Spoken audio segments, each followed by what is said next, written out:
Oleh sebab itu, saudara, kesempatan ini marilah kita mencoba membahas, mengambil judul khutbah kita, apakah sebenarnya keistimewaan di bulan suci Ramadan ini? Yang pertama adalah Asyami Junnah, yaitu sebagai perisai. Perisai itu adalah pelindung. Ternyata saat manusia itu siam, seolah-olah dia terlindung dari perbuatan yang tidak baik dan kemungkaran. Dan inilah puasa yang sebenarnya. Dan seketika ada di antara kita, dia melakukan siam, tetapi masih melakukan kemungkaran, sudah dipastikan dia akan jauh dari ketakwaan kepada Allah Subhanahu wa taala. Alhamdulillah. Alhamdulillahilladzi arsala rasulahu bil ayatil bayyinah wa faddalahu 'alal maqamatil fakhirah fajala bihi sadaqal qulubil kafirah. Asyhadu an la ilaha illallah wahdahu la syarika lah ahmaduhu nasaba bihi a'lamul millatin nakhirah. Wa asyhadu anna Muhammadan abduhu wa rasuluhu alladhi syatatal ahwa'il mutanakhirah. Allahumma fasalli wa sallim ala sayyidina Muhammad wa ala alihi wa ashabihi ajza'is sahirah. Amma ba'du fa ya ibadallah ittaqullaha haqqa tuqatih wa la tamutunna illa wa antum muslimun. Faqala Allah ta'ala fi kitabil karim, bismillahirrahmanirrahim, ya ayyuhalladzina amanu kutiba alaikumus siyam kama kutiba alal ladzina min qablikum la'allakum tattaqun. Sadaqallahul azim wa sadaqahun nabiyul karim wa dzalika minasyahidin wasyakirin walhamdulillahi rabbil alamin. Hadirin sidang Jumat yang dirahmati oleh Allah Subhanahu wa taala, senantiasa kita bersyukur kepada Allah Subhanahu wa taala walaupun saat sekarang ini posisi kita tidak sesuai dengan apa kita harapkan. Sampai saat ini kita masih dititipkan panjang usia, masih diberikan kekuatan iman, sehingga kita menepis segala pekerjaan aktivitas kita dengan ketulusan, melangkahkan kaki kita ke rumah Allah yang mulia ini, tiada lain dan bukan untuk bersimpuh di hadapannya. Mudah-mudahan saudara, sembah sujud yang senantiasa kita laksanakan adalah sembah sujud yang mampu dan bisa untuk mengantarkan kepada kita untuk meraih ketenangan di dunia ini, bahagia di akhirat kelak nanti. Amin ya rabbal alamin. Dan tak kalah pentingnya salawat dan salam kepada junjungan Nabi besar Muhammad sallallahu alaihi wasallam yang senantiasa membimbing dan menuntun kita kepada jalan yang lurus minal zulumati ilan nur. Hadirin sidang Jumat yang dirahmati oleh Allah Subhanahu wa taala, berawal dari seketika orang kafir Yahudi yang berada di kota Madinah mengolok-olokkan dan mencela Rasulullah dengan sahabat-sahabatnya. Mereka menyampaikan bahwa Islam itu tidak ada yang berpuasa, Islam itu tidak ada yang mau berpuasa, kalaupun ada yang berpuasa itu hanya ikut-ikutan kepada kami saja. Maka secepatnya itu Allah menurunkan ayat dalam surah Al-Baqarah ayat 183. Ya ayyuhalladzina amanu kutiba alaikumus syiyam kama kutiba alal ladzina min qablikum la'allakum tattaqun. Hai orang-orang yang beriman, diwajibkan bagi kamu untuk berpuasa sebagaimana telah diwajibkan bagi orang-orang sebelum kamu, la'allakum tattaqun, agar kamu meraih ketakwaan. Kalau kita perhatikan ayat ini, Allah menyampaikan siam. Di dalam Al-Quran 9 kali terulang menunjukkan bahwa puasa di Ramadan ini adalah istimewa dan spesifik.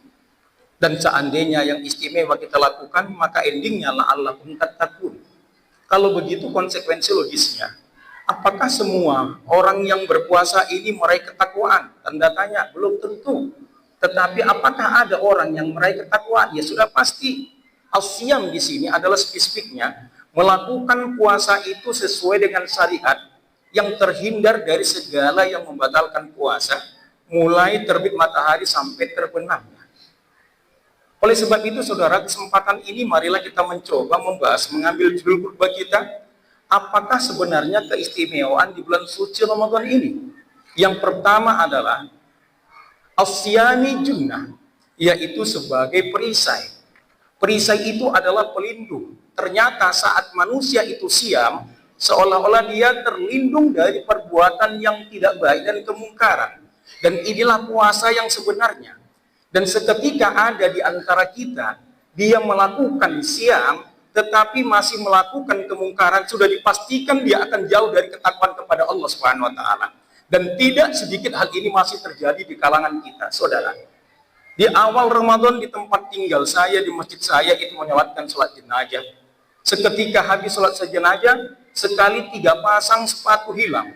Seketika dilihat di CCTV dan orang yang mengambil ini adalah orang yang sholat. Kalau seandainya hal ini dia melakukan dan dia dalam keadaan siam, sesungguhnya dia bukanlah siam tapi saum, yaitu pada umumnya dia berpuasa tetapi tidak terhindar daripada kemungkaran. Kemudian perisai dalam berpuasa ini kita akan terlindung dari azab api neraka kelak. Dan bahkan perisai ini jugalah yang akan menggiring kita kelak untuk masuk ke dalam surga. Dan justru orang yang siam ini masuk ke dalam surga, pintunya juga adalah istimewa yang tidak bisa semua orang masuk. Dan kita akan bertanya, pintu Ar-Royan ini khusus orang yang siam, yang benar-benar puasanya itu diterima oleh Allah Subhanahu wa taala. Begitu dia masuk, maka tertutup kembali. Dan orang yang merasa puasa ingin masuk, maka tertolak. Karena Allah jauh lebih tahu apa yang tidak kita ketahui. Ar-Royan itu artinya adalah segar, tidak haus. Seketika kita masuk ke dalamnya, kita merasa nikmat.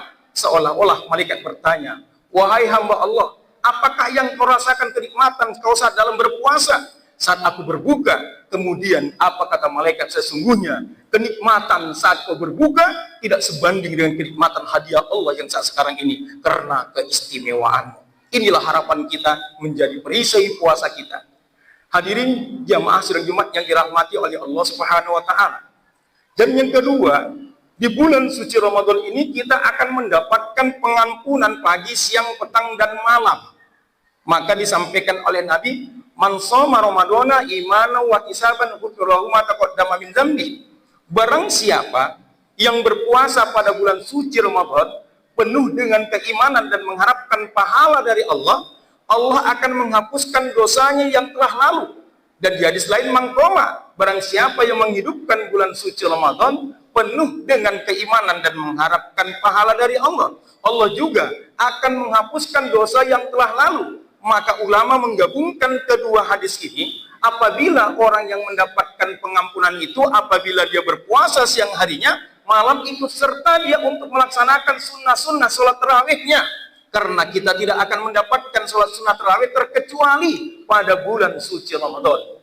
Hadirin jamaah, mari kita untuk separuh memaksa diri kita agar untuk senantiasa mengikuti rutinitas setiap malam. Dan bersyukur bagi kita yang sampai saat ini tidak ada yang tertinggal sholat tarawihnya. Boleh jadi kita mempunyai peluang dan kesempatan golongan manusia yang akan diampuni oleh Allah dosa-dosanya. Hadirin, kematian manusia sesungguhnya yang kita takuti bukanlah api neraka siksa kuburnya, tetapi saat kita meninggal dunia yang kita khawatirkan Allah tidak memberikan ampunan atas dosa-dosa kita. Abu Talha, beliau ini adalah sahabat Rasulullah SAW. Spesifik ibadah yang paling unggul bagi dirinya adalah melaksanakan ibadah puasa. Namun suatu ketika dia menyampaikan kepada keluarga dan anaknya ingin berperang meninggalkan rumah. Apa kata anaknya? Wahai ayahku, kenapa engkau ikut berperang? Kenapa engkau ikut berjihad? Sementara usiamu sudah 65 tahun. Apa kata beliau? Wahai anakku, aku bukan mengharapkan protes darimu. Aku hanya meminta maaf kepadamu, izin dari kamu dan keluargamu. Kalau seandainya aku berat, maka katakan Allah, ringankanlah apabila berjuang di jalan Allah. Namun seketika Abu Talha ini ikut berperang di tengah-tengah perjalanan tengah-tengah laut, maka dia meninggal dunia yang jauh daripada daratan. Dan pada akhirnya sampai seminggu dia berada di kapal, tidak tercium bau apapun dari tubuhnya. Yang sebagian berkata bahwa tercium dari mulutnya yang wangi, menunjukkan Allah bahwa wahai hambaku yang selamanya ini kau berpuasa, yang mungkin mulutmu adalah bau, di dunia sudah kutunjukkan karena kau melakukan ibadah secara istimewa. Dan ini adalah menjadi momentum bagi kita, ketulusan bagi kita, saudara. Mari kita untuk senantiasa giat untuk melaksanakan kegiatan-kegiatan bulan suci Ramadan ini saat kita masih diberikan oleh Allah panjang usia. Karena kita tidak tahu kapan kita dipanggil oleh Allah Subhanahu wa taala. Mana tahu pada tahun inilah terakhir kita menikmati Ramadan. Tetapi kalau seandainya pada inilah kita terakhir, tapi kita dalam mendapatkan pengampunan dari Allah, tidak ada yang sia-sia dalam mengharungi kehidupan ini. Hadirin sedang Jumat yang dirahmati oleh Allah Subhanahu wa taala. Dan yang ketiga, keistimewaan bulan Ramadan ini adalah segala kebaikan yang kita lakukan itu akan dilipat gandakan oleh Allah 100 kali lipat ganda. Kalau seandainya di luar bulan suci Ramadan itu hanya 10 lipat ganda. Kalau begitu saudara, logika akal manusianya kali-kali manusianya, apabila kita melaksanakan sholat sunnah 2 rakaat berarti 100 kali lipat ganda. Kalau kita bandingkan lagi, apabila ada di antara kita yang rutinitas membaca Al-Quran secara person, bukan tadarus, dia menghatamkan 1 bulan itu berniat untuk khatam, kalikan secara akal manusia, 1 huruf 100 kebaikan, boleh jadi bacaanmu itulah yang akan menggiring kau untuk masuk ke dalam surga. Hadirin jamaah yang dirahmati oleh Allah Subhanahu wa taala, sesungguhnya hamba-hamba Allah kelak untuk masuk ke dalam surga ini tidak semata sembah sujud sholat yang kita lakukan. Bisa saja dari ibadah kita yang lain, bisa saja dari sedekah kita, bisa saja dari sholat tahajud malam kita, bisa saja kebaikan yang kita taburkan. Hadirin, karena sesungguhnya kalau kita hanya mengharap dari sholat sembah sujud kita saja, kita bisa menilai sholat kita. Apakah kita mampu mereka khusukan? Jawabannya tentunya ada pada diri kita. Karena sesungguhnya masuknya surga itu bukan semata ibadah yang kita lakukan, tapi rahmat Allah Subhanahu wa taala. 500 tahun seorang hamba beribadah di tengah laut, saat diperintahkan oleh Allah malaikat untuk ketemu bahwa kau masuk surga, dia menjawab, aku masuk surga karena ibadahku. Malaikat melapor kembali kepada Allah, wahai Tuhanku, dia berkata masuk surga karena ibadahnya. Sampaikan kepadanya bahwa dia masuk surga karena rahmatku. Saat ditanya kembali, aku masuk surga karena ibadahku, 3 kali terulang, maka Allah berkata kepada malaikat, wahai malaikat, sampaikan kepadanya, selama 500 tahun kau beribadah, siapakah yang memberikan kekuatan pada dirimu? Maka dijawabnya Allah. Kalau seandainya kau berada di tengah lautan, di ujung gunung, kau meminum air laut, siapakah yang menciptakan? Allah Subhanahu wa taala. Kalau begitu, mana lebih hebat nikmat Allah daripada ibadahmu itu? Apakah kau yakin dengan ibadahmu kau bisa menembus surga Allah? Dia menangis sejadi-jadinya. Wahai malaikat, sampaikan kepada Allah, sesungguhnya walaupun 500 tahun aku beribadah, tidak sebanding dengan nikmat yang telah diberikan oleh Allah kepada aku. Aku berharap aku masuk ke dalam surga dengan rahmat Allah Subhanahu wa taala. Hadirin jamaah yang dirahmati oleh Allah Subhanahu wa taala, dan yang terakhir saudara, keistimewaan bulan suci Ramadan ini adalah doa kita langsung diterima oleh Allah Subhanahu wa taala. Tidak ada manusia yang tidak mempunyai problema dan masalah. Terkadang kita dalam pandangan mata manusia adalah orang yang senang, tapi kitalah yang tahu siapa sebenarnya kita. Terkadang ada di antara kita anak kita yang sudah sarjana belum mendapatkan pekerjaan, itu juga masalah. Terkadang ada anak kita yang berusia yang sudah fantastis untuk menikah belum mendapatkan jodoh, itu juga masalah. Dan mungkin saat sekarang ini kita di PHK dengan pekerjaan kita, itu juga masalah. Kemudian hal inilah diberikan oleh Allah kesempatan kepada kita. Raihlah keistimewaan ini, serahkan kepada Allah Subhanahu wa taala. Insya Allah akan diberikan oleh Allah jalan keluarnya dengan keberkahan bulan suci Ramadan. Hadirin jamaah yang dirahmati oleh Allah Subhanahu wa taala, mudah-mudahan dengan tausiah singkat ini kita mampu untuk meraih keistimewaan di bulan suci Ramadan ini, dan pada akhirnya Allah juga akan mematikan kita dalam keadaan istimewa yang disediakan bagi kita surga Jannatul Naim. Amin ya rabbal alamin. Fa'tabiru ya ulil absar.